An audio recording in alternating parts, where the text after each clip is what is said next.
1357 레위기 제11강입니다. 우리 사랑하는 성도 여러분, 한 주간 주님의 은혜 안에서 평강하셨습니까? 참 시간이 빨리 지나간 것 같습니다. 벌써 레위기 11강째 시간이 됐고 이제 다음 주면 이 레위기 수업도 종강이 됩니다. 오늘은 안식일, 안식년에 대해서 배우고요. 제가 희년까지 같이 하려고 했는데 분량이 좀 너무 많아지는 것 같아서 희년은 다음 12강 때 하기로 하고요. 또 레위기 지금까지 배워왔던 모든 것들 총정리하는 시간으로 12강을 마무리하고자 합니다. 자, 오늘 배우실 안식일, 안식년, 특히 안식일의 의미에 대해서요. 참 중요한 부분이 많으니까 잘 집중해서 오늘도 수업에 임하여 주시길 바랍니다. 자, 제가 잠시 하나님께 기도드리고 레위기 수업 시작하도록 하겠습니다. 자비로우시고 인자하신 우리 하나님 아버지, 참으로 하나님의 그 은혜와 사랑에 참으로 감사합니다. 하나님, 벌써 레위기 11번째 시간이 돌아왔습니다. 주님, 9월부터 출발했던 이 모든 수업의 시간들 주님께서 늘 저희들과 함께 하시고 저희들에게 밝은 지혜를 주셔서 하나님 레위기를 점점 깨달아 알게 하심을 참으로 감사합니다. 하나님, 바라옵건대 이 레위기 수업이 우리의 추억이 되지 않도록 하시고 성경 공부를 했다는 어떤 경험이 되지 않도록 하시고, 하나님, 우리가 배운 레위기로 말미암아 우리 삶이 변화되고 또 이 사회의 빛과 소금의 역할을 감당하는 귀한 하나님의 백성으로 저희들 더욱 성장해 갈 수 있도록 주님 이끌어 주시옵소서. 오늘 이제 수업하는 첫 시간이오니 주님 마칠 때까지 우리의 모든 수업의 과정 중에 주님께서 성령의 밝은 인도하심으로 저희들 인도하여 주시옵소서. 예수님의 이름으로 감사드리며 기도드렸습니다. 아멘.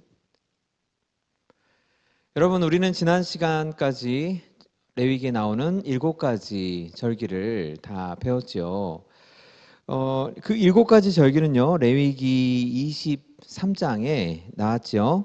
그래서요, 레위기 23장부터 시작을 해서 레위기 24장, 25장까지 시간을 거룩하게 하시는 하나님의 율법 규정들이 나오고 있습니다. 지난 시간에 우리가 이제 6월절, 무교절, 초실절, 칠칠절, 나팔절, 속죄일, 초막절 이렇게 7가지를 배웠는데요. 사실은 이 안식일을 먼저 배우고 그리고 7가지 절기를 배워야 되는데 제가 순서를 바꿔서 7가지 절기를 먼저 살펴보고 그리고 오늘 안식일을 살펴보고자 하는 것입니다. 그 이유가 있는데요. 레위기 24장 때문입니다. 제가 지금 이 제목을요, 수수께끼 같은 레위기 24장이라고 이렇게 적었는데요. 왜 그러냐면요, 레위기 24장을 보시면요, 레위기 24장은 하나님의 첫 번째 명령, 하나님의 두 번째 명령, 이렇게 크게 2가지로 내용을 나눌 수가 있습니다. 하나님의 첫 번째 명령은요, 보시면 등잔불에 대한 규례와 진설병에 대한 규례 이렇게 되어 있고요. 하나님의 두 번째 명령을 보시면요, 신성모독자 처벌 지침, 그리고 그거의 연장선상으로서 다른 사람에게 상해를 입혔을 때 어떻게 그것에 대응할지, 자, 그 원칙이 나오고 다시 이제 신성모독한 그 사람에 대한 처벌을 집행하는 이야기가 나옵니다. 옆에 보시면요, 레위기 25장의 내용도 제가 정리해 드렸는데요. 레위기 25장은요, 자, 안식년과 희년의 내용이 나오지요. 그리고 이거 안식년과 특히 이제 희년에서 기업을 무르는 것, 그러니까 재산을 무르는 그런 행위죠. 그리고 종을 무르는 것, 뭐 노예로 삼았던 사람을 다시 자유를 줘서 돌려보내는 이런 내용이 나옵니다. 그러니까 이 내용은요 다 이렇게 희년에 종속되어 있는 내용이죠. 그러니까 레위기 25장은요 안식년과 희년에 대한 내용으로 구성되어 있다 이렇게 보면 됩니다. 여러분, 그러면 뭔가 좀 이상한 점이 보이지 않으시나요? 레위기 23장도 지금 안식일, 그리고 그 안식일을 중심으로 한 7가지 절기에 대해 설명하고, 레위기 25장은요 안식년, 희년을 다루어요. 그러니까 레위기 23장과 25장은 이렇게 딱 맞아 떨어지는 거죠. 그런데요, 중간에요, 레위기 24장에 그냥 쑥 삽입돼 가지고요.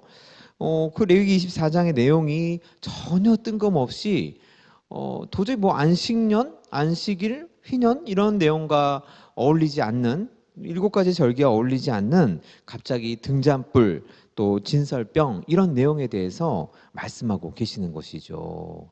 또 하나님의 이름을 모독한 사람에 대한 내용이 나옵니다. 그러니까요, 이것을요, 레위기 24장을 이렇게 가려버리면 레위기 23장과 레위기 25장은 이렇게 부드럽게 연결이 되죠. 안식일에서 출발해서 일곱 가지 절기가 나오고, 그리고 다시 안식년, 희년으로 돌아가는 이 흐름이 딱 맞는 거죠.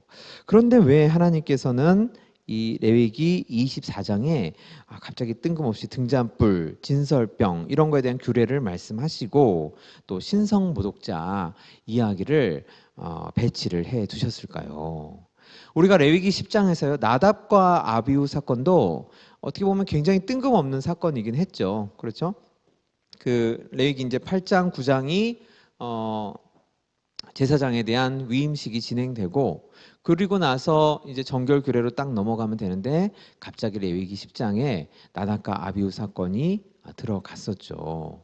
그래서 어떻게 보면 참 흐름이 깨지는 그런 이야기다라고 제가 말씀드렸는데요.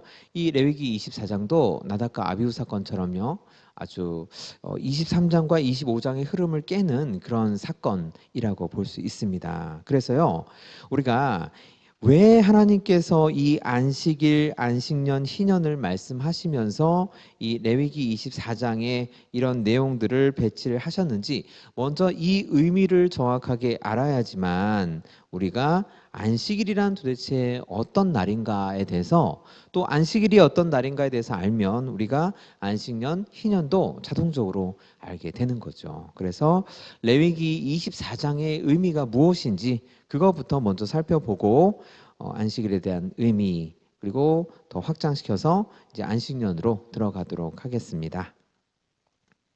자, 우리가요, 레위기 24장의 의미를 알기 위해서는요, 민수기에서 먼저 그 실마리를 찾을 수가 있습니다.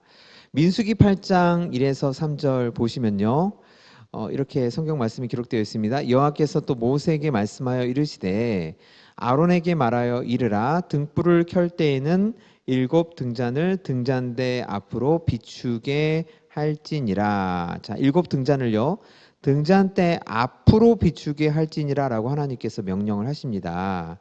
아론이 그리하여 등불을 등잔대 앞으로 비추도록 켰으니 여호와께서 모세에게 명령하신가 같았더라. 그러니까 민수기 8장 1에서 3절 말씀은요, 방금 전에 그 레위기 24장의 등잔대에 대한 규례 있잖아요. 그러니까 규례니까 그것은 이제 율법 규정이죠. 그 율법 규정을 어떻게 실행에 옮겼는지에 대한 말씀입니다. 그러니까 어떻게 보면 그 레위기 24장에 나와 있는 등잔대에 대한 규례의 보충 설명이라고 우리가 볼 수가 있는 거죠.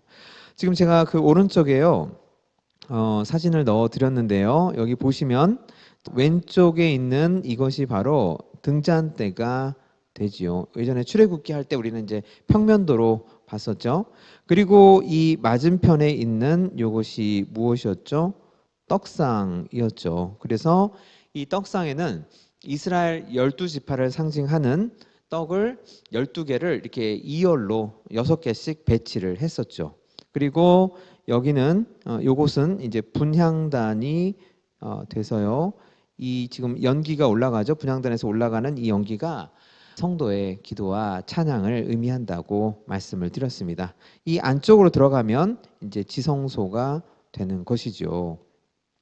그래서 민수기 말씀을 보시면요, 하나님께서 아론에게 이 등잔대에 불을 켜는데 어떻게 켜냐면 이 등잔대의 불이 앞으로 비추도록, 그러니까 앞으로 비춘다는 것은요, 이 떡상을 비추도록 불을 켜라, 이렇게 말씀을 하신 겁니다. 등잔대 불이 떡상에 있는 그 이스라엘 12지파를 상징하는 12개의 떡을 환하게 비추도록 켜라고 그렇게 말씀을 하고 계신 거예요. 이게 상당히요, 의미가 있습니다. 그래서요, 이 민수기 8장 1절로 3절 말씀에 대한 또 설명이 어디에 나오냐면 민수기 6장 23절에서 27절 말씀입니다. 흔히 우리가 이제 제사장의 축복 기도문이라고 이야기하는 그 본문이죠. 그래서요, 24절부터 보시면요, 여호와는 내게 복을 주시고, 자, 여호와는 내게 복을 주시고 너를 지키기를 원하시며 여호와는 그의 얼굴을 내게 비추사 은혜 베푸시기를 원하며 여호와는 그 얼굴을 내게로 향하여 드사 평강 주시기를 원하노라 할지니라 하라. 그들은 이같이 내 이름 어떤 이름이죠? 여호와라는 이 이름으로 이스라엘 자손에게 축복할지니 내가 그들에게 복을 주리라 이렇게 말씀하십니다. 여러분, 이 민수기 8장 말씀과요, 이 제사장의 축복 이 말씀이 어떻게 연결이 되십니까? 여호와는 그의 얼굴을 내게 비추사, 여기 너라는 것은요, 이스라엘 백성을 의미를 하죠. 그러니까 하나님께서 이스라엘 백성에게 빛을 비추신다는 거예요. 그리고 그 하나님의 얼굴을 이스라엘 백성 너희들에게로 향하여 드신다. 그 얼굴이 이스라엘 백성을 이렇게 향해서 바라보고 계신다는 것이죠. 여러분, 그러면 방금 전에 제가 말씀드린 이 그림에서 보시면요, 어떻게 되는 거죠? 하나님께서 등잔대의 불을 앞으로, 즉 떡상을 향하여 비추라고 하시는 그 말씀이 정확히 이 제사장의 축복에 있는 말씀과 딱 연결이 되는 거죠. 등잔대의 그 빛이 바로 앞에 있는 이스라엘 12지파를 상징하는, 곧 이스라엘 백성 전체를 상징하는 그 떡상에게 비춘다는 것은 이 제사장의 축복 기도문에 있는 것처럼 하나님께서 그 빛을 이스라엘 백성들에게 비추셔서 축복을 주신다는 것과 딱 연결이 되는 거죠. 그런데 어떻게 한다는 거죠? 어떻게, 무엇을 가지고요? 내 이름을 가지고 제사장들이 내 이름, 여호와, 거룩한 그 하나님의 성호를 가지고 이스라엘 자손에게 축복할 때 그때 내가 그들에게 복을 줄 것이다. 이렇게 말씀을 하십니다. 그러니까 우리가 이 민수기 본문 두 가지를 가지고요, 무엇을 알 수가 있습니까? 하나님께서는 등잔대가 떡상을 비추시는 것처럼 하나님께서는 그 빛을 이스라엘 백성들에게 비추시기를 원하시고 복을 주시기를 원하시는데 반드시 여호와의 이름으로 제사장이 축복을 할 때 그때 하나님께서 이런 축복을 이스라엘 백성들에게 베풀어 주신다는 것이죠. 여러분, 이것을 잘 일단 기억을 해 두시고요. 그 다음에 우리가 또 하나의 실마리를 찾아서 나아가고자 합니다. 자, 다음 페이지를 보시면요. 자, 거룩한 시간과 7이라는 숫자의 관계입니다. 자, 그 왼쪽에 성경 본문 보시면요, 레위기 23장 3절에 있는 본문입니다. 안식일에 대해서 이제 하나님께서 말씀하시는 거예요. 엿새 동안은 일할 것이요, 일곱째 날이라고 하나님께서 안식일을 딱 정해 두셨습니다. 다시 한번 말씀드립니다. 하나님의 절기, 우리 기독교에서 하나님의 절기는 사람들이 무슨 사건을 일으킨 다음에 그 사건을 기념하기 위해서 절기가 된 게 아니라 하나님께서 일곱째 날은 안식일, 7월 1일은 나팔절, 7월 10일은 속죄일, 뭐 이런 식으로요, 먼저 절기를 딱딱 정해 주시고 그 다음에 사건이 일어났다는 점 다시 한번 제가 상기시켜 드립니다. 그래서 일곱째 날은 쉴 안식일이라고 하나님께서 정하셨어요. 그래서요, 이 안식일이요, 이제 7이라는 숫자를 가지게 된 거죠. 일곱째 날이 안식일이니까요. 그러면요, 이 7이라는 숫자가요, 어떻게 확장되어 나가느냐? 즉, 안식일이 이 7이라는 숫자의 규칙성을 가지고 어떻게 확장되어 나가느냐, 우리 성도님들 잘 보시기 바랍니다. 자, 일단 안식은요, 이스라엘에서 안식은 7일 동안 행해졌죠. 그 예가 이제 무교절이었죠. 무교절 7일 동안 이 절기를 지켰고요. 그리고 초막절도 1회 동안, 즉 7일 동안 절기를 지켰죠. 자, 그리고요, 주요 절기의 숫자, 주요 절기의 숫자는 자, 다 무엇이었죠? 일곱이었죠. 7개의 절기가 있었죠.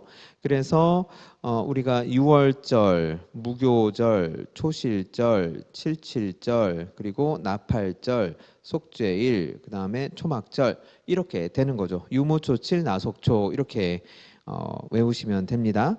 자, 이렇게 7가지의 절기가 또 있었고요. 그리고요, 또 하나가요. 여러 절기들이요. 여러 절기들이 다 어디에 배치가 돼 있었습니까? 7째 달에 배치가 되어 있었죠. 그 절기들이 어떤 절기들이죠? 나팔절, 그리고 속죄일, 그리고 초막절 이렇게 3가지 절기가 한 달, 7월 달에 배치가 되어 있었던 거죠. 자, 그리고요, 이제 밑으로 가겠습니다. 대속죄일은 언제였습니까? 대속죄일은 자, 레위기를 읽는 하나의 원리의 그 구성 요소가 될 정도로 굉장히 중요한 절기라고 말씀드렸습니다. 레위기의 핵심이에요, 대속죄일이. 그래서 이 대속죄일은요, 1년 중에서요, 7째 달에 자, 배치가 되어 있었죠.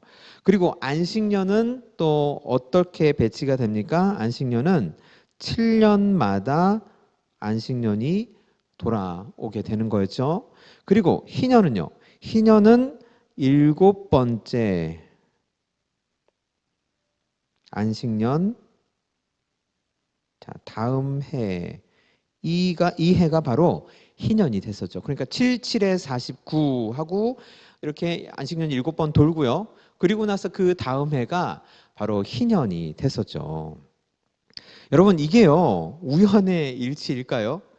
사람이 어떤 막 사건을 일으켜서 그런 식으로 절기가 나중에 지켜졌다면 이렇게 배치가 될 수 있을까요? 아니겠죠. 하나님께서 이 안식일에 그러니까 7번째 쉬는 날, 이 날을 안식일로 정하시고 이 7일 규칙으로 삼으셔서 여러 가지 절기들 또 대속죄일, 안식년, 희년을 다 배치를 하신 거죠.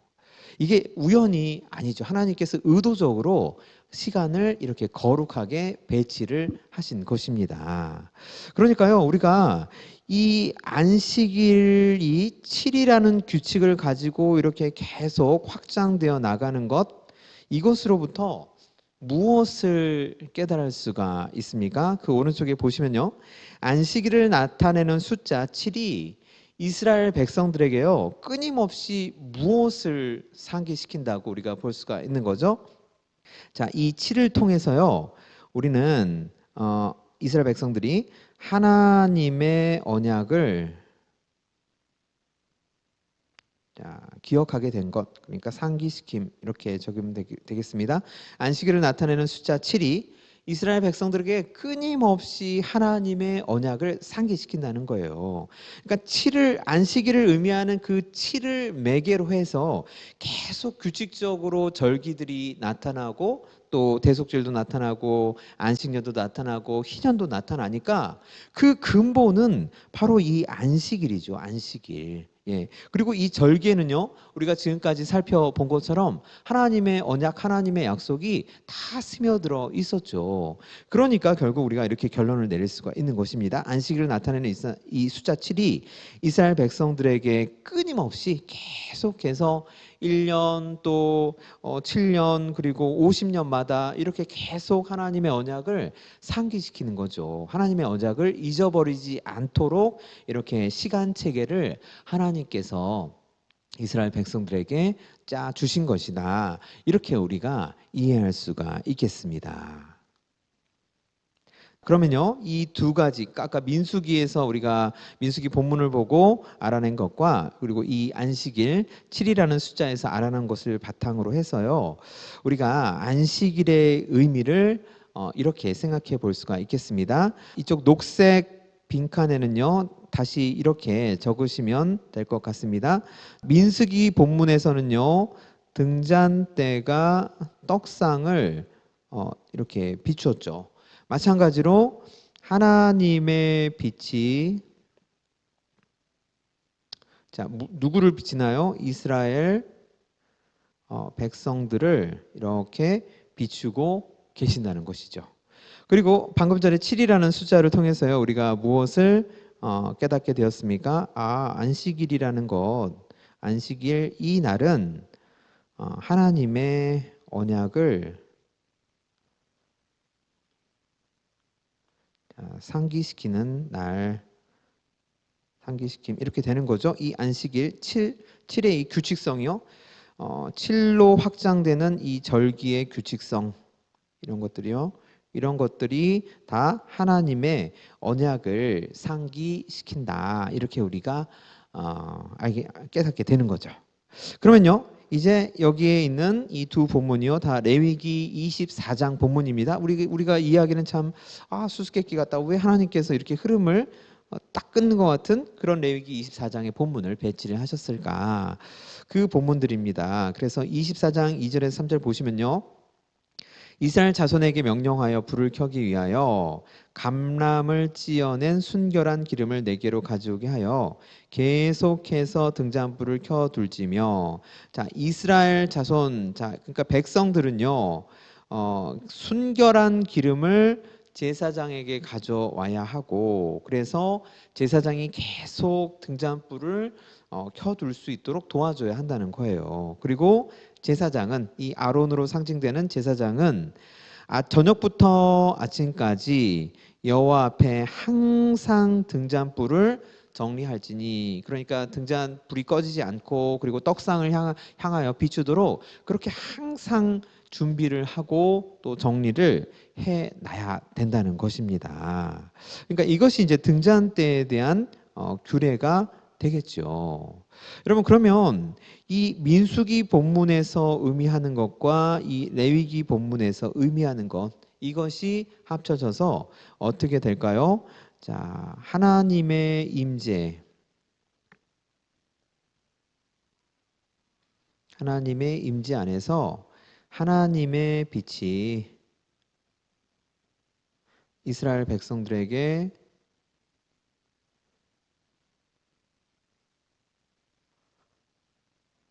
비침, 이렇게 우리가 정리를 할 수 있겠습니다. 레위기 24장 등잔대에 대한 규례라는 것은 그 의미가 민수기 본문의 추가적인 설명으로 우리가 더욱더 생각을 해보니까 이 등잔대에 대한 규례라는 것은 하나님의 임재 안에서 하나님의 빛이 이스라엘 백성들에게 비치는 것이구나. 그런 의도로 하나님께서 말씀하셨구나. 이렇게 우리가 생각해 볼 수 있다는 거죠. 자, 그리고요. 두 번째 이제 떡상에 대한 규례죠. 안식일마다라고 되어 있습니다. 매주 안식일마다 이 떡을 여호와 앞에 뭐 가끔이 아니에요. 항상 진설할지니 안식일마다 항상 하나님 앞에 떡을 올려드려야 된다는 거예요. 이는 이스라엘 자손을 위한 것이요 영원한 언약이니라. 이렇게 하나님께서 말씀을 하십니다. 그러면요, 이 안식일은 하나님의 언약을 상기시킨다는 이 안식일의 7의 규칙성, 이것과 이 레위기 24장에 나오는 이 떡상에 대한 규례를 우리가 합하여서 의미를 생각해 보면 어떻게 됩니까? 안식일마다 이스라엘 백성들이 새로워진다는 거죠. 새로워짐. 자, 무엇으로요? 하나님의 언약으로 새로워진다는 거죠. 자, 그러면요, 이제 이 두 가지를요, 우리가 합해서 생각을 해보면요, 진정으로 안식일이 의미하는 것이 무엇인지 우리가 생각해 볼 수가 있다는 거죠. 자, 그 오른쪽에 이제 빈칸 보시면요. 이스라엘이 뭐뭐뭐마다 뭐뭐뭐 속에서 뭐뭇을 받아 새롭게 되는 것, 이렇게 되어 있습니다. 자, 빈칸에 들어갈 말을 우리가 생각해 보죠. 이스라엘이 언제마다입니까? 안식일마다죠. 안식일마다. 이스라엘이 안식일마다 하나님의 임재 속에서 무엇을 받죠? 무엇? 하나님의 빛을 받는 거죠. 하나님의 빛. 그래서 하나님의 빛을 받아 새롭게 되는 것. 여러분, 이것이 진정한 안식일의 의미라고 우리가 생각할 수가 있습니다. 하나님께서요, 레위기 24장의 이 등잔대 규례, 그리고 하나님께서 떡상 규례를 뜬금없이 출애굽기에서나 성막 건축할 때요, 그때나 나올 법한 본문인데 지금 안식일, 안식년, 희년 이 흐름으로 쭉 시간에 대해 말씀하시다가 갑자기 성소 안에 있는 성물에 대해서 지금 말씀하시잖아요. 그러니까 굉장히 이것이 하나님께서 의도하신 바가 있다는 거죠. 그 의도하신 바, 등잔대와 떡상 규례를 갑자기 말씀하신 그 하나님의 의도가 안식일의 진짜 의미는 이렇다라고 우리에게 가르쳐 주시려고 하는 거죠. 이스라엘이 안식일마다 이제 하나님께 예배드리러 오면요, 그 안식일을 이제 거룩하게 지킬 때요, 그때 하나님의 임재 속에서 하나님의 그 등잔대가 떡상을 비추는 것처럼 그 하나님의 빛이 이스라엘 백성들을 환하게 비춰서 다시 새롭게 하는 날, 그 날이 바로 안식일이라는 것이죠. 자, 그리고요, 이제 그 다음 페이지로 넘어가서요, 우리가 또 한 가지 레위기 24장의 의미를 알아내기 위해서 또 한 가지 또 살펴볼 부분이 있습니다. 바로 이제 신성 모독자 처벌에 대한 본문입니다. 아까도 제가 잠시 말씀드렸는데요, 레위기 24장에 나오는 이 신성 모독자 이야기요, 이 이야기랑 그리고 그 나답과 아비후가 잘못된 불을 쓰다가 하나님께 이렇게 불로 삼키운 이 사건, 이 두 가지 사건이요, 레위기에 나오는 유일한 이야기라고 할 수가 있겠습니다. 그러니까 레위기는요, 거의 이제 법조문이죠, 법조문. 그러니까 법전이에요, 법전. 근데 그 법전에 사건이요, 지금 두 가지가 딱 들어가 있는 거예요. 그래서 나답과 아비후 이 사건도 굉장히 중요한 의미를 가졌지요. 그렇죠? 뭐 동물 희생 제사의 한계도 우리에게 알려줬고, 또 이 나답과 아비후의 죽음으로 인해서 하나님께서 성소를 정결하게 하시기 위해 정결 규례들을 이제 막 알려주시기도 하셨죠. 굉장히 중요한 사건이었죠. 마찬가지로 이 레위기 24장에 갑자기 이 신성 모독자, 하나님의 이름을 모욕한 이 사람의 이야기가 나왔다는 것은 또 나름대로 아주 중요한 의미를 가지고 있다는 것이죠. 나답과 아비후의 사건부터 다시 한번 우리 살펴보면요, 이 나답과 아비후가 여호와께서 명령하시지 아니하신 다른 불을 담아 여호와 앞에 분향하였더니 불이 여호와 앞에 나와 그들을 삼키매 그들이 여호와 앞에 죽은지라. 이 레위기 공부하시면서 굉장히 많이 보신 본문이죠.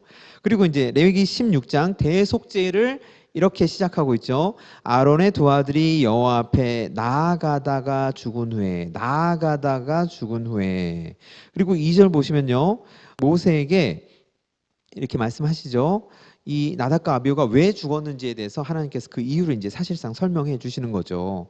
성소의 휘장 안 법궤 위 속죄소, 지성소죠. 지성소에 아무 때나 들어오지 말아라, 이렇게 말씀하시는 거죠. 그러니까 나답과 아비후가 자기들 마음대로 들어가다가 하나님께 이제 삼켜진 바가 된 거죠. 그러니까요, 우리가요, 이 나답과 아비후 사건을요, 다시 이렇게 정리할 수가 있겠습니다. 자, 나답과 아비후는요, 지성소에 무단으로 들어간 거죠. 지성소에 무단으로 들어간 나답과 아비후라고 우리가 다시 정리를 할 수가 있겠습니다. 무단으로 아무 때나 들어간 거죠. 자기 마음대로 들어간 거예요. 하나님께서 정하신 방법, 하나님께서 정하신 때에 사람은 하나님께 나가야 되는데 이 나답과 아비후는 그걸 무시하고 자기 마음대로 들어가다가 그런 화를 당한 거죠. 그러면요, 레위기 24장 이제 11절부터 나오는 이 신성 모독자의 본문을 보시면요, 그 이스라엘 여인의 아들이 여호와의 이름을 모독하며 저주함으로, 지금 이 본문에는 나타나 있지 않지만 이 혼혈인 거예요. 혼혈입니다. 이 아들이요. 그래서 엄마는 지금 이스라엘 여인이고 아빠는 애굽 사람이에요. 그래서 이 혼혈인이 여호와 이름을 모독하며 저주함으로 무리가 끌고 모세에게로 가니라. 뭐 이런 경우가 없었으니까, 감히 하나님의 이름을 모독하고 저주한 이런 사례가 없었으니까 사람들이 당황해서 이거 어떻게 하지 하면서 모세에게로 이제 데리고 간 거죠. 그의 어머니 이름은 슬로미시요 단지파 디브리의 딸이었더라. 여호와의 이름을 모독하면 그래서 하나님께서 이제 말씀하십니다. 여호와 이름을 모독하면 그를 반드시 죽일지니 온 회중이 돌로 그를 칠 것이니라. 거류민이든지 본토인이든지 여호와 이름을 모독하면 그를 죽일지니라. 그래서 하나님의 이름을 모독하면 그 벌은 이제 죽음으로밖에 사함을 받을 수가 없다는 것이죠. 그래서요, 이 내용도 우리가 이렇게 정리를 할 수가 있겠습니다. 하나님의 이름을 무단으로 말한 신성 모독자, 이렇게 정리를 할 수가 있겠습니다. 하나님의 이름을요, 무단으로 말한 거예요. 우리는 아무렇지도 않게 지금 하나님의 이름을 막 이렇게 이야기하죠. 세상 사람들도 아무렇지도 않게 막 하나님 막 그렇게 이야기를 합니다. 그런데 구약시대 사람들은요, 하나님의 이름을 함부로 입에 올리지 못했어요. 그래서 아도나이, 나의 주님이라는 그런 표현으로 하나님을 이제 대신 이제 호칭을 했습니다. 그래서요, 이 나답과 아비후는 지성소에 무단으로 들어갔고, 이 신성 모독자는 하나님의 이름을 무단으로 말했습니다. 두 사건의 공통점은 무단으로가 되겠죠. 무단으로라는 것은 하나님께서 정하신 대로가 아니라 자기 마음대로 했다는 거예요. 하나님께서 정하신 그 율법에 따르지 않았다는 것입니다. 자, 이것을요, 우리가 이 무단으로를요, 다시 어떻게 쓸 수 있냐면요. 그러니까 이제 이 두 사건의 공통점이 되는 것이죠. 자, 이 나답과 아비후나, 이 이름모를 이 디브리의 딸의 아들이죠. 이 아들이 어떤 잘못을 한 거죠? 하나님의 신성한 영역에 무단 침입을 한 것과 똑같다는 것입니다. 여러분, 이것을 좀 잘 이해를 하시고 꼭 기억해 두시면 좋겠습니다. 지성소에 무단으로 들어간 행위, 또는 하나님의 이름을 아무렇게나 자기 마음대로 막 부르고 저주하고 모독하고, 이런 모든 행위가요, 하나님의 신성한 영역, 즉 지성소에 함부로 들어간 행위, 즉 침입과 똑같다는 것입니다. 하나님께서 그렇게 보신다는 것이에요. 그래서요, 이 하나님의 신성한 영역에 무단으로 침입한다는 것, 그것과 하나님의 이름을 부르는 것, 즉 레위기 24장에 나오는 이 신성 모독자의 사건을 우리가 연결시켜 보면요, 하나님의 이름을 부르는 것, 하나님의 이름을 부르는 것, 그것이요, 결국 뭐랑 똑같다고 우리가 결론을 내릴 수가 있습니까? 하나님의 이름을 부르는 것이 우리가 하나님의 신성한 영역에 들어가는 것, 이것과 결국 똑같다는 거예요. 단 이때는 어떻게 부르는 거죠? 무단으로 부르는 게 아니죠. 하나님께서 정해주신 시간에 하나님께서 정해주신 방법대로 하나님께서 알려주신 이름을, 우리가 뭐 하나님의 이름을 막 만들어내서 그렇게 부르는 게 아니라요, 하나님께서 성경을 통해서 하나님께서 알려주신 그 이름 그대로 하나님께 부르며, 하나님의 이름을 부르며 하나님께 나아가는 것, 그것이요 결국 하나님의 신성한 영역에 들어가는 것과 똑같다는 것이죠.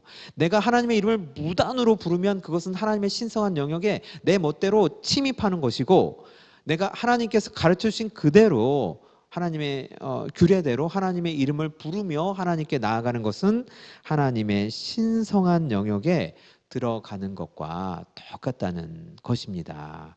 그래서 하나님께서 이것을 가르쳐 주시려고요, 지금 레위기 24장에 뜬금없이 이렇게 신성 모독자의 이야기를 배치를 해 두신 것입니다.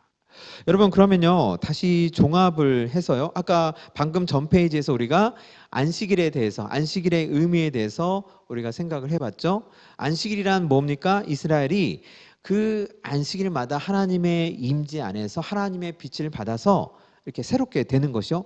안식일마다 그 떡상에 떡이 새롭게 올라오듯이 하나님의 빛을 받아서 새롭게 되는 것, 새롭게 되는 날, 그 날이 바로 안식일이고, 그리고 하나님의 이름을 하나님께서 가르쳐 주신 그대로 부르는 그 행위가 곧 우리가 하나님의 신성한 영역, 즉 우리가 꼭 가고 싶어하는 그 하나님의 성막 안, 또 하나님의 지성소 안에 들어가는 그 행위와 똑같다는 것이죠.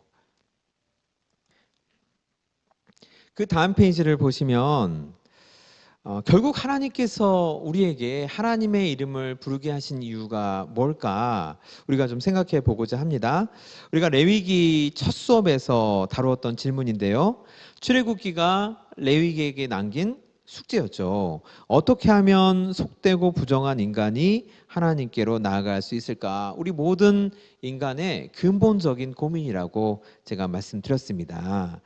이 질문에 대한 해결책을 하나님께서 어떻게 말씀하셨습니까? 이스라엘 자손에게 말하여 이르라 너희 중에 누구든지 여호와께 예물을 드리려거든 가축 중에서 소나 양으로 예물을 드릴지니라. 그래서요. 이 개역 개정에서는 예물을 드리다라고 표현이 되어 있지만 이것이 이제 코르반이라고 해서요. 예물을 가지고 가까이 나아가다. 그 의미라고 제가 말씀드렸죠. 예물을 가지고 하나님께 가까이 나아가다. 그러니까 하나님께로 어떻게 인간이 가까이 나아갈 수가 있을까?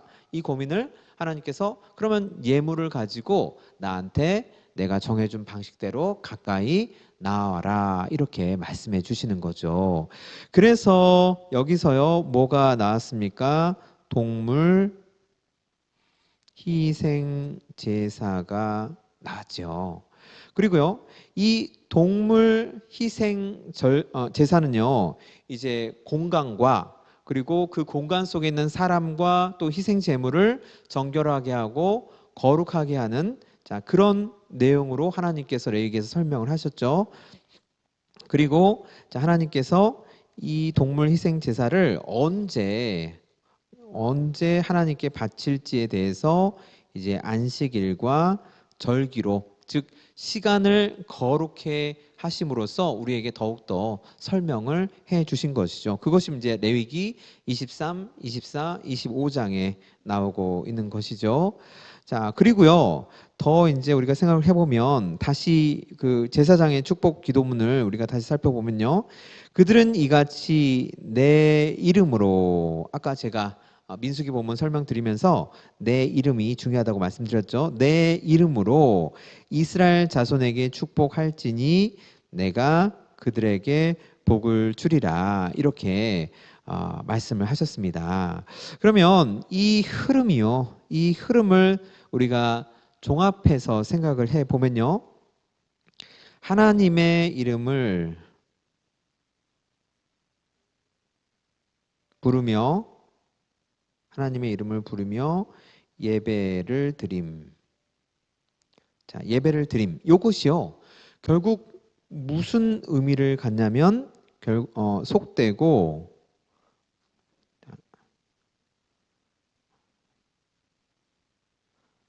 속되고 부정한 죄인이 하나님께 나아가는 길이라고 우리가 말씀드릴 수가 있는 거예요. 동물 희생 제사를 통해서 우리는 하나님께 나아갈 수가 있습니다. 하나님께서 그런 방법을 가르쳐 주셨어요. 하지만 동시에 하나님께서 또 무엇을 정하셨습니까? 안식일과 절기를 정하심으로써 시간을 거룩하게 하셨죠. 7일 중심으로 해서 규칙성을 가지고 하나님의 절기를 규칙적으로 이렇게 배치를 하셨습니다.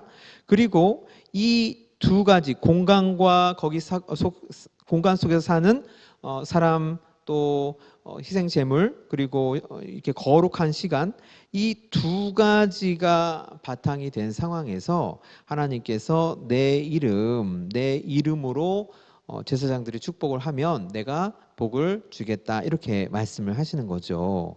그러니까요, 우리가 동물 희생 제사 또 하나님께서 정하신 그 시간에 예배를 드릴 때요, 우리가 하나님의 이름을 부르면 그것이 결국 우리가 하나님께 가까이 나아갈 수 있는 길이 된다는 거예요. 우리가 하나님 임재 앞으로 나아갈 수가 있다는 거예요. 그래서 이 질문이 해소가 되는 것이죠. 온전하게 해소되는 것이죠. 동물 희생 제사만으로도 안 되는 하나님께 더욱더 나아갈 수 없는 그 한계점이 이 안식일로 말미암아 안식일에 하나님의 이름을 부르면서 하나님께 예배를 드림으로 말미암아 우리가 그 한계를 뛰어넘어서 이 죄인이 하나님께로 나아갈 수가 있다는 것입니다. 이것은 또한 정말 놀라운 하나님께서 우리에게 베푸신 아주 놀라운 축복이죠. 그래서 제가 그 옆에요 레위기 본문에 나와 있는 하나님께서 하나님의 이름을 얼마나 소중하게 다루시는지 하나님께서 사람들이 하나님의 이름을 부를 때 무엇을 조심해야 될지 이렇게 다 본문을 모아봤어요. 너는 결단코 자녀를 몰렉에게 주어 불로 통과하게 하므로 내 하나님의 이름을 욕되게 하지 말라. 우상 숭배해서 하나님의 이름을 욕되게 하지 말아라. 이렇게 말씀하시는 거죠. 그리고 거짓말해서 하나님의 이름을 욕되게 하지 말아라. 또 이렇게 말씀하십니다. 그리고 몰렉 이것도 또 우상 숭배죠. 그리고 성소를 더럽히는 것, 성소를 부정하게 만들어서 내 성호를 욕되게 했다 이렇게 또 말씀하시고요. 또 그들의 하나님께 대하여 거룩하고 그들의 하나님의 이름을 욕되게 하지 말 것이며 이렇게 말씀하십니다. 그리고 내 성호를 거룩한 성호를 속함으로 바꾸지 말라 이렇게 말씀을 하십니다. 하나님께서 그러니까 왜 이렇게 말씀을 하십니까? 내 이름을 욕되게 하지 말아라. 내 이름을 욕되게 하지 말아라. 내 성호를 내 거룩한 이름을 욕되게 하지 말아라 라고 왜 이렇게 계속 거듭해서 강조를 하고 계실까요? 무슨 이유 때문일까요? 이거죠. 속되고 부정한 이 죄인이요 하나님께 나아가는 길은 하나님의 이름을 부르는 것인데 그런데 하나님의 이름을 욕되게 해버리면 나아갈 길이 없는 거죠. 스스로 그 길을 그냥 차단해 버리는 거죠. 그러니까 하나님께서 이렇게 말씀하실 수밖에 없는 것입니다. 여러분 그렇게 이해를 하시기 바랍니다. 성경을 읽으실 때요. 하나님께서 이렇게 말씀하실 수밖에 없구나라는 그런 이렇게 마음이 오시면 그때서야 이제 성경을 어느 정도 깊게 읽고 있다 이렇게 생각하시면 될 것 같습니다. 하나님의 그 심정이요 이렇게 말씀하실 수밖에 없는 하나님의 심정 다 이렇게 우리가 흐름을 따라서 보면은 하나님의 마음을 우리가 깨달을 수가 있는 거죠. 그러니까요 결국 레위기 23장과 25장 사이에 레위기 24장 뜬금없이 등잔 때 규례, 떡상 규례, 그리고 신성 모독자 이야기 그렇게 하나님께서 레위기 24장을 배치해 두신 그 이유가 결국 무엇입니까? 안식일이라는 날은 어떤 날이고 그리고 그 안식일에 하나님의 이름을 너희들이 제대로 부른다면 그렇다면 그 안식일에 임재하는 나의 임재 속으로 너희들이 내 이름을 부르면서 들어올 수 있다라는 것을 더 보충 설명을 해 주시는 것이죠. 그런데 우리가 이 흐름을 모르면요 레위기 23장 읽다가 뜬금없이 출애굽기나 나올 법한 등잔대 떡상 뜬금없이 또 여호와 이름을 모독하다가 죽은 사람 이런 사람 이야기 나오면은 이게 도대체 뭔 소리지? 왜 갑자기 흐름이 뚝 끊어지는 거지? 그러다가 25장 넘어가면요 또 안식일이랑 맥락이 맞게 안식년 이야기가 또 나오는 거예요. 그러니까 우리가 성경 공부를 해야 될 이유가요 이 레위기 24장 이런 장들, 또 나답과 아비후 사건이 있는 레위기 10장, 이런 우리가 표면적으로는 이해가 안 되지만 아주 자세하게 연구를 하고 꼼꼼하게 그 의미를 살피면 아주 깊은 하나님의 의도가 나타나 있는 그런 본문들을 이해하기 위해서 우리가 성경 공부를 해야 된다는 것이죠. 자, 이렇게 해서요, 레위기 24장이 왜 23장과 25장 사이에 삽입이 되어 있는지 지금까지 우리가 살펴봤습니다. 레위기 24장이 있음으로 말미암아 안식일의 의미가 더욱더 정확하게 전달될 수 있고, 또 그 안식일에 하나님의 이름을 부른다는 것이 무슨 의미인지 우리가 하나님께로 나아갈 수 있다는 그런 의미임을 우리가 지금 배우게 된 것이죠. 자, 이제 안식년으로 넘어가도록 하겠습니다. 자, 안식년 본문을요, 제가 왼쪽에 배치했습니다. 레위기 25장 2절에서 7절에 있는 말씀입니다. 이스라엘 자손에게 말하여 이르라, 너희는 내가 너희에게 주는 땅에 들어간 후에 그 땅으로 여호와 앞에 안식하게 하라. 여러분, 우리 개역 개정은요, 그 땅으로 여호와 앞에 안식하게 하라 이렇게 되어 있지만요, 원문의 의미는요, 그 땅이에요. 그러니까 즉 땅이요, 주어가 되는 거예요. 주어. 그래서 땅이 여호와의 안식일을 지켜야 한다 이렇게 의인화시켜서 표현하고 있습니다. 땅이요, 사람도 안식일을 지켜야 하지만 땅도 여호와의 안식일을 지켜야 한다라고 하나님께서 말씀하고 계세요. 굉장히 의미심장하죠. 우리는 그냥 땅은 뭐 자연이니까 별로 그렇게 생각을 안 하지만요, 이 레위기에서 보는 자연과는요, 사람이나 자연이나 똑같은 하나님의 피조물이다 이렇게 지금 바라보고 있는 것이죠. 자, 그리고 또 중요한 점이 뭐냐면요, 땅이 여호와의 안식일을 지키려고 하면 반드시 누구의 도움이 필요합니까? 반드시 사람의 도움이 있어야, 사람의 도움이 있어야 땅이 안식일을 지킨다는 것이죠. 그렇죠, 여러분. 안식일에도 계속 땅에다가 뭐 하고, 안식년에도 땅에다가 뭐 하고, 희년에도 땅에다 뭐 하고, 농사 짓고 개간하고, 그러면 땅이 도대체 쉴 여유가 없는 것이죠. 근데 하나님께서는 땅이 여호와의 안식일을 지켜야 한다고 말씀하심으로써 사실상 사람으로 하여금 땅에 안식일을 사람으로 하여금 땅이 안식일을 지킬 수 있도록 사람이 도와야 된다고, 그러니까 땅을 쉬게 하라고 그렇게 지금 말씀하고 계십니다. 자, 그 다음으로요, 너는 6년 동안 그 밭에 파종하며 6년 동안 그 포도원을 가꾸어 그 소출을 거둘 것이나 이렇게 말씀하십니다. 그러니까 안식년은요, 1, 2, 3, 4, 5, 6 있으면 이제 7년째 안식년이 되는 것이니까요. 1, 2, 3, 4, 5, 6년, 이 6년간은 열심히 농사 짓고 또 소출을 거두고 그렇게 하지만 일곱째 해 안식년에는 그 땅에 쉬어 안식하게 할지니, 자, 너는 그 밭에 파종하거나 포도원을 가꾸지 말며 일체의 농사라든가 개간을 다 금하고 계신 것입니다. 그럼 우리가 당장 이런 생각이 들죠. 그러면 7년째는 뭐 먹고 살아요? 자, 이렇게 되죠. 그러면요, 5절에 보시면요, 내가 거둔 후에 자라는 것을 거두지 말고 가꾸지 아니한 포도나무가 맺은 열매를 거두지 말라 이렇게 말씀하십니다. 가꾸지 아니한 포도나무가 맺은 열매를 거두지 말라. 자, 이것의 히브리어 원문을요, 직역을 하면 이렇게 됩니다.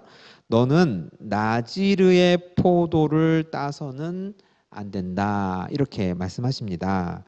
너는 나지르의 포도를 따서는 안 된다라는 의미가요, 무슨 의미냐면 나지르는요, 나실인을 의미를 합니다. 그래서 나실인이요, 머리가 이렇게 머리를 자르지를 않잖아요, 나실인들은. 그러니까 나실인들은 머리가 마치 이 포도나무의 나뭇가지들이 무성하게 자라는 것처럼 이 머리가요 막 무성하게 자라나거든요. 그래서 그것을 비유해 가지고요, 가꾸지 아니한 포도, 인간이 뭐 가지치기 뭐 이런 거 안 하고 그냥 자연 상태로 내버려 뒀을 때 그냥 포도나무가 막 무성하게 자라나는 것처럼 그 포도나무를 그대로 내버려 두고, 그리고 거기서 나는 소출을 이제 안식년의 소출로 너희가 먹어라, 이런 의미가 되는 거죠.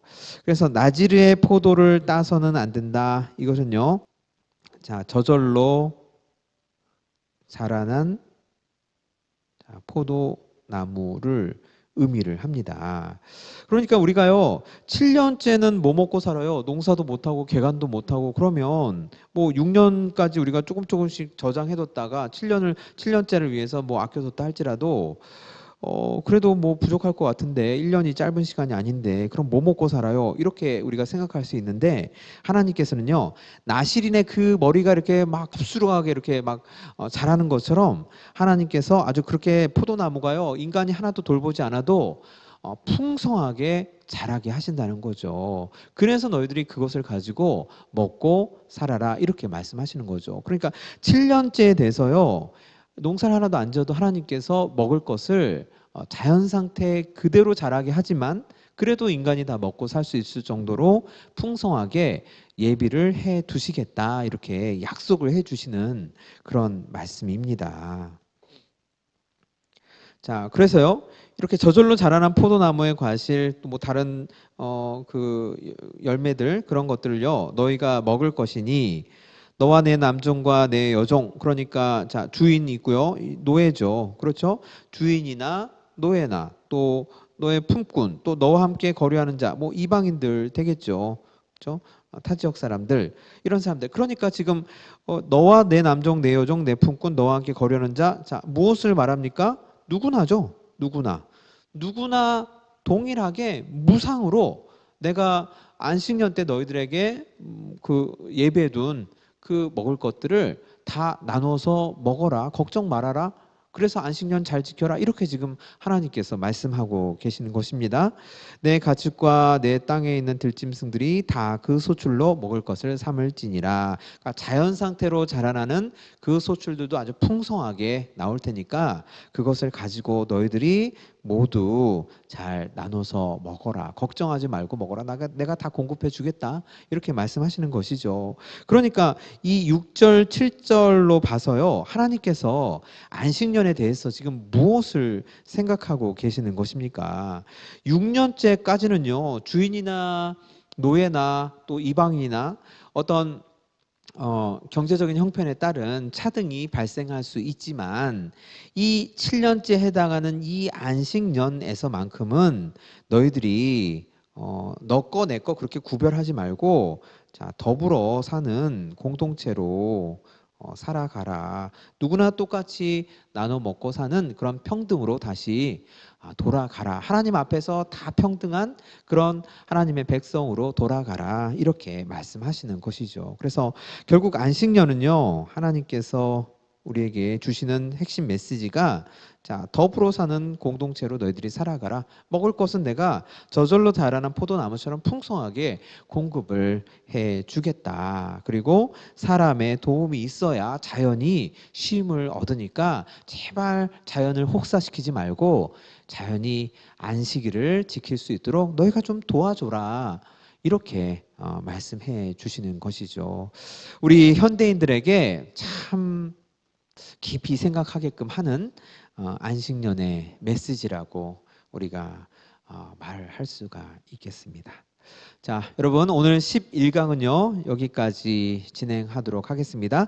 오늘 11강에서 제일 중요한 것은요, 레위기 24장이 왜 레위기 23장과 25장 사이에 배치되었는지, 그 레위기 24장이 등잔 때와 떡상의 규례를 통해서 안식일의 의미가 무엇인지 우리에게 다시 설명해 주고 계시고요.